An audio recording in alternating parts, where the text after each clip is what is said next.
What's going on, y'all? It's Monty back with another episode of Reading with a Real Nigga, and today we diving into one of my favorite books of all time, and it's called No More Mr. Nice Guy. This book is by Dr. Robert A. Glover, and basically throughout the entirety of this book, he tells us that our mama raised a bitch. And I'm really excited to get into this book because there's a lot of things that have been on my mind since reading this that I really wanted to get out and share with a lot of people. Because I feel as if this was really impactful, at least for my life, because I realized that I had a lot of the traits and the qualities of a nice guy, what he defines a nice guy. And it's really kind of altered the way I see my relationships and altered the way I see my life in general. And I know a lot of dudes who are similar to me in some of those aspects, who are really close to me. And I hope that this is something that they can look into as well. But I always feel so weird suggesting books to certain people because you know how people get defensive about certain things. But it is what it is. If you come across this video, and I know you personally, dog, please stick around and listen for everything that I have to say, because a lot of us is like this. So I wrote all notes for this book. So I'm going to be going through my notes instead of going through the book, because the book, it breaks things up, but I want to talk about things a little differently. So the definition of a nice guy, the first thing we got is a nice guy is men who have been conditioned to seek the approval of others. They're concerned mostly about pleasing women by being different from other men. You can already see where this book is headed right now, because he goes into later on in the story that a lot of nice guys, they were conditioned as youngins to believe that they had to seek the approval of their mothers. They had to seek the approval of women, and it all stemmed from single parent households, single moms, things of that nature. I don't know if I want to get into that yet, because it really comes a little further down the line. So right now, just be aware that a nice guy is a man who has been conditioned to seek the approval of others. And it doesn't even necessarily have to be women. It can be other guys, yada, yada, yada. Nice guys tend to be very black and white in their thinking, and recovery isn't going from one extreme to the other. Everything is on a spectrum. And we range from certain things. So if a nice guy is right here, and I guess the biggest asshole on the planet is right there, if you're here, you don't want to be all the way over there. You don't want to get all the way over here. You want to find the happy medium in between, where you feel as if you're comfortable being yourself. You're comfortable being you. And that was one thing I also wanted to touch on, was that a lot of this book is about recovering your masculinity. I'm just going to get into what I'm thinking in the moment. So I'm not even going to I'm going to read through my notes, but if I go over something twice, I'll just skip over it. But anyways, a big portion of this was reclaiming your masculinity. And one thing he talked about was the radical feminism that we've seen and throughout society for the past couple of years. I mean, obviously it's been a movement for a long time. Women have been fighting for having more rights, things of that nature. But and obviously they've gotten the rights that they've wanted, but now it's continued and persisted because a lot of women don't feel as if they're treated fairly, and that's perfectly fine. I guess the thing that has become a little infectious is the radical feminism. All those women who take it too far. Because it's one thing to support a cause, but it's another thing to overtly support the cause. And I can't speak on the struggle that women may feel or the things that they may be going through in terms of feeling equal in a sense. But like I said, there's always a limit. And this radical feminism has made it so a lot of men feel as if it's not okay to be a man. The only reason that it has become an issue is because a lot of men started to feel as if they can't be a man. Society feels as if it's making it seem like being what a man is wrong. And it's not. It never has been. It never will be. It's not wrong. See, it goes back to what I was just saying. There's a limit to everything. Another thing that he touched on in this book was like, nice guys tend to be like, oh, why do girls always go for jerks? It's not that the girls are going for jerks. It's that they don't want you because you don't have a masculine edge. They like those motherfuckers because those motherfuckers have an edge to them. They have a masculine edge to them. There's a power that they have because they have some of their masculinity. Nice guys focus so much on being a good guy, like, oh, I'm not an asshole, I'm so sweet, I'll pay for everything, yada yada yada, and they think that's going to be what gets a woman like going. You know what I mean? They think it's going to be what gets a woman going, and it's not. going back to the way of a superior man, you want to find your opposite, your equal opposite, if that makes any sense. But so many guys think that, oh, if I'm a really nice guy, all the women are gonna want me. No, women want someone who got balls, a man who's gonna stand up to them, a man who's gonna set boundaries, a man who's not gonna let her walk all over him. That is what they want. They don't want you to hide your feelings because you don't want to scare her. You don't want to make her feel as if, you don't want to make anything bad. And I'm actually gonna flip to that part right now, to be honest, because if that's what I'm getting into, that's what I'm getting into. Nice guys believes everything will be okay if they stop upsetting their partner. Think about how many dudes they tiptoe around their relationship because they don't want to make their girl mad. That's not what you should be doing. You should not be tiptoeing around what you feel and how you're feeling in terms of not making your woman mad. You should be behaving as if you come first, because you do come first. If she doesn't like that, she can go. Be the man of the situation. Relationships often become a balancing act for nice guys, and it's a struggle between their fear of vulnerability with the fear of isolation. Nice guys are so fearful of speaking their mind because they fear their woman will leave them. So they start becoming someone who isn't them in order to please the woman that they have, just to keep her around. And you know how much resentment can grow from that? You know how resentful a dude can grow over a year, 2 years, 3 years, 4 years of having this woman who he's trying to be something that he's not? He's hiding all of his emotions. He's not saying things because he's scared that she's going to get triggered and maybe she'll leave him. Bro, you cannot. It's one thing I listen to Patrice O'Neal a lot. So if y'all have never tapped in with Patrice O'Neal, tap in with Patrice O'Neal. All his video, you can find just type in his name and you will find so much stuff. His game on relationships and everything is very good, and it's radical. It is radical, but it is what you need. You need someone who's on that end of the spectrum. If you're on this end of the spectrum, to start moving towards that end. You don't have to get to like I said, it's very radical. And if it resonates with you, cool, go with it. But don't try to force it to that. But either way, he always says, don't be afraid to take a loss. Say how you feel, and if she wants to go, she can go. Don't be so fearful of losing her, dog. I don't want to come off as one of those, you know what? I'm going to stop saying all that stuff. I'm just going to say how I feel currently. See, that's part of my nice guy antics, saying something of that nature. Everybody's replaceable. Everyone thinks, yo, no, my girl's the best. If I lose her, I'll never have everyone else. Bro, you can find another girl. Just like she can find another man. So don't be upset. If she wants to leave, let her leave. You can find another woman. She can find another man. At the end of the day, you'll be all right. But nice guys and their partners co-create their problematic relationships. And nice guys create adult relationships that mirror the dynamics of their dysfunctional childhood relationships. I haven't gotten into like the making of a nice guy yet, because I got into a different bag. But a lot of the unhealthy relationships that nice guys may have with specifically their mothers, because typically the fathers aren't in the household, a lot of the relationships that they have aren't healthy. The nice guys become so attached to their mothers, and they start creating this. It's like, bro, Jaden Daniels, that football player, if y'all have seen it, him and his mother have the most unhealthy relationship. I mean, I don't know what it's like at home, but from what I see on the internet, they have the most unhealthy relationship ever. And Jaden Daniels is probably a nice guy. He's living by the means of trying to impress his mother, and his mother and him are going to be inseparable. I don't want to get too deep into that because, like I said, I don't know too much about them, and I don't really give a fuck.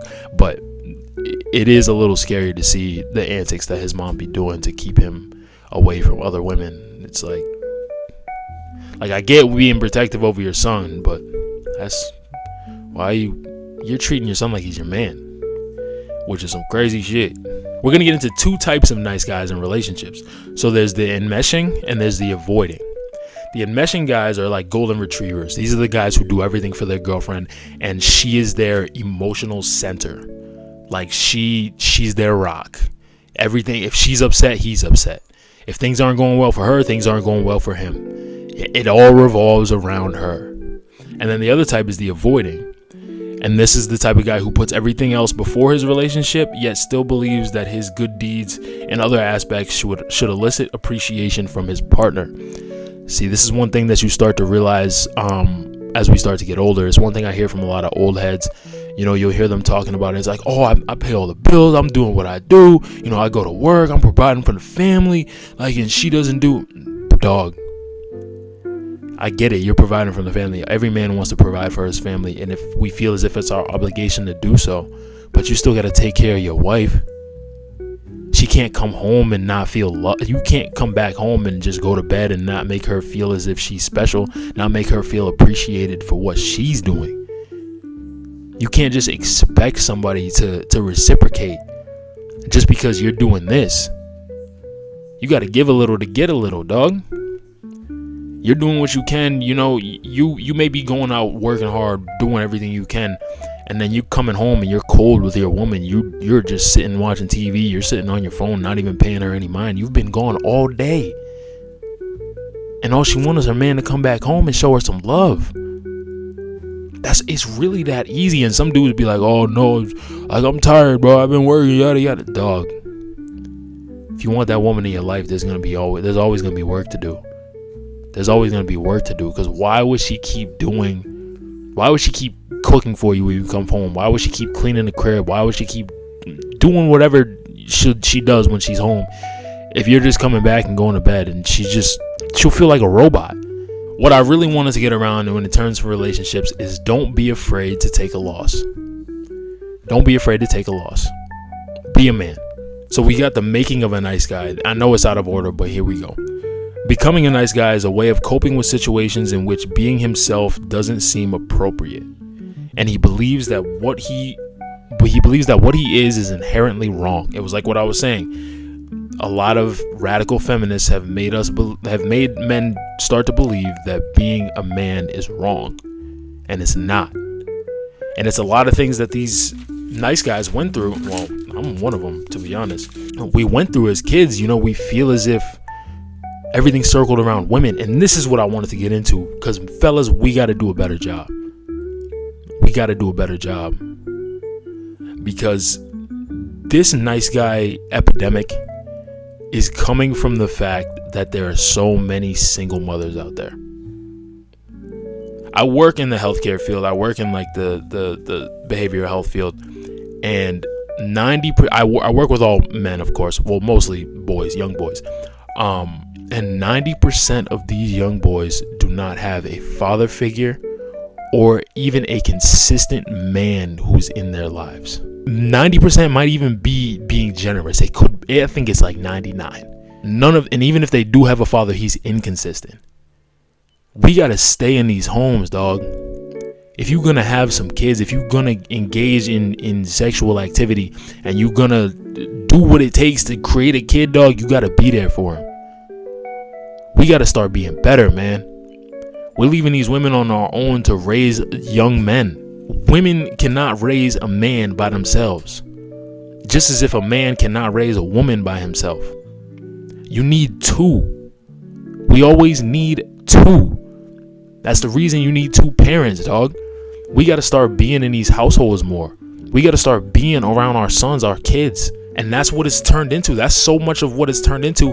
He goes into it because the epidemic started when war started. Because before wars, all the men were there out in the fields. They were doing all the work. They were, gathering the crops. And they would do this with their sons. That would be their time to bond with their fathers when they were out in the fields working on the farms all day. But then when the war started, men started to get drafted, and then men had to leave out of the houses. And then the women had to start providing for the family. And then it was starting to be raised by women. And that's where it all started. And now we have so many female-dominated fields that men can't even find any connection with another man because of how many women are constantly around him. Most teachers, women. Most therapists, psychologists, women. I was trying to look for, there was something else. There was another thing that he said, but even with teachers, dog, kids are in school for 18 years. Well, maybe like 14, 15. But they're surrounded mostly by women. Most of their teachers are women. Their mentors are women. Like I said, dog, a woman cannot raise a man by herself. You need men. We need to be giving these children mentors. We need to be consistent figures in these young men's lives. They need that. And that's another way to start reclaiming your masculinity, is to be around men. So many dudes get a girlfriend or whatever and they start leaving their homeboys and not even hanging out with them. Bro, you need to be around some men. Even from my personal experience, it's reached a point where I'm a boxer. I joined a boxing gym. It's reached a point where if I don't go to the boxing gym to be around my dogs, they don't feel right. It really doesn't feel right. I need that connection with other women, with other men. And obviously we have women in the gym, whatever, but like being around the other guys in the gym, because we're all hungry, we're all dogs, we're all striving to get something. It keeps that fire in me. If you don't have anyone keeping that, a woman is not going to keep that fire in you. And if she does, cool. But from my experience, a woman has not kept that fire in me. My homies have kept that fire in me. And I need people around me who are motivated to do better and motivated to do what they got to do in life. We need to stay in these young men's lives, dog. We can't keep leaving out of these houses and allowing all of our men to be raised by women, because that's why we're becoming less masculine. There's nothing wrong with being a man. Nothing. Don't let anyone tell you anything. There's nothing wrong with being a man. Society is trying to paint a picture as if what a man is wrong and that you got to be more feminine. No. And that's another thing I want to touch on, because I wrote it in the notes. Having feelings isn't feminine. Showing emotion isn't feminine. You don't have to become more like a woman to be able to show your emotions. You can show your emotions and still be masculine. Say things as if like, this is what I'm feeling. You know, don't put it on someone else. This is what you're feeling. When you're expressing your feelings to other people, say, this is what I'm feeling. Let me get to this part where he was saying that. Guidelines to expressing your feelings. Don't focus on the other in terms of saying, you're making me mad. Take responsibility for what you're feeling, which is what I was just saying. I'm upset. Pay attention to what you're feeling inside. I'm feeling helpless and frightened. Say things of that. Take responsibility for what you feel. Avoid using you and use I. Like, you didn't, like, don't be like, oh, you made me feel this way. Just, I feel this way. This is how I feel. Don't be scared to share your emotions. Another thing he put in here was how nice guys really aren't nice guys. They lie. They do certain things in order to make people seem like they're perfect. There's nothing wrong with being imperfect. We're all imperfect. Nice guys try so hard to keep up this front of being a perfect person, and no one is a perfect person. You can't be perfect. You'll never be perfect. But even if you aren't perfect, you're deserving of everything. You deserve to feel how you feel. You deserve to get what you want. You deserve everything. Another thing I want to get into is, like I was just saying, here are the ways that nice guys often cover their tracks. Lying. Nice guys are fundamentally dishonest. Drawing on their account.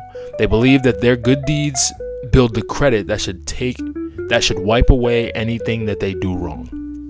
Nice guys like to behave in a way that everything is a transaction. They feel as if, oh, if I do this for you, you have to do this for me. But it's not it's a covert contrast. It's not something that they actually express. They believe the good things that they do should be reciprocated in certain ways. And if it's not, that's when they start growing that resentment. Another thing that they do, fixing. They do whatever it takes to alleviate someone else's anger. Someone else's anger is not your problem. If someone else is feeling frustrated, that is not your issue. I don't care what you did. Be there to validate them. Like, if it was because of you, be there to validate them, understand them, listen to them. But that is not your thing to fix. You are not the one who has to help them, regain whatever normalcy they have in their emotions. Turning the tables. When a nice guy's ego is bruised, he will shame dump on the attacker. He'd be like, oh, like I do all this for you, you don't do this for me. Dog, stop it. I'm not even gonna get deeper into that. And then Teflon men. Like I was just saying, people are drawn to imperfection. The perfection that nice guys chase create paradoxical effects. They try to act like they're just, I'm solid, nothing can get through, nothing can get to me. No one's attracted to that. You try to be so perfect, no one's attracted to perfect people. And if you think you're perfect, you're the furthest thing from perfect that anyone has ever been. None of us are perfect. Accept your flaws, be able to live with them. I've gotten so deep into this bag, I don't even know where to go. So I think this would be a great point to start wrapping everything and bringing everything together. The biggest thing is making your needs a priority. Like I was saying, you're deserving of everything. You deserve what you want. You deserve the relationships you want. You deserve the women you want. You deserve everything that you want. You're not entitled to it, but you deserve it. Make your needs a priority. Nice guys try to make it seem as if they're needless. They're like, oh no, it's fine. I don't know. Nobody is needless. Nice guys often tend to have the most needs. They're the most needy because they never had their needs met when they were children. And then additionally, I'm looking at the notes. He also was saying that even when nice guys get what they want, they start to become uncomfortable because it's not something they've had before. That's what I didn't touch on. You know, growing up in a situation in which you're not getting your needs met. Your needs are unfulfilled. And that could be for any reason. But a lot of guys may feel when they're growing up that their needs aren't met. They feel as if their needs are less important than someone else's. Someone else's needs come before theirs. And they start to carry this throughout their lives, and they think, oh, I have to suit everyone else's needs and I can't have mine because that's what they're so used to. That's not how it should be. We're using childhood defense mechanisms as a means of handling adult situations. That's not what we should be doing. We're adults. We deserve what we want. Go and get what you want, dog. Get what you want. Stop letting people walk over you. Stop trying to impress people. Stop trying to be something that you're not. Be you. It's okay to be you. It's never been a problem. People may have made you feel that when you were younger, and you may have and you may have carried that with you through a lot of your life, but that's not how it needs to be. And it's not an easy journey, but once you know that you need to start taking those steps, you can start taking those steps, man. You can start taking those steps. And that's where I'm going to call it right there, because I think that's a good spot to end off on. So like I said, this is one of my favorite books for a reason. No More Mr. Nice Guy. Yo, get you even if you don't believe you're a nice guy, get you a copy, dog. Really get you a copy, because I don't want to say it changed my life, but it really opened my eyes. I appreciate y'all being here with me, dog. And I will catch y'all again next week. So thank you for hanging around, and I will talk to y'all soon.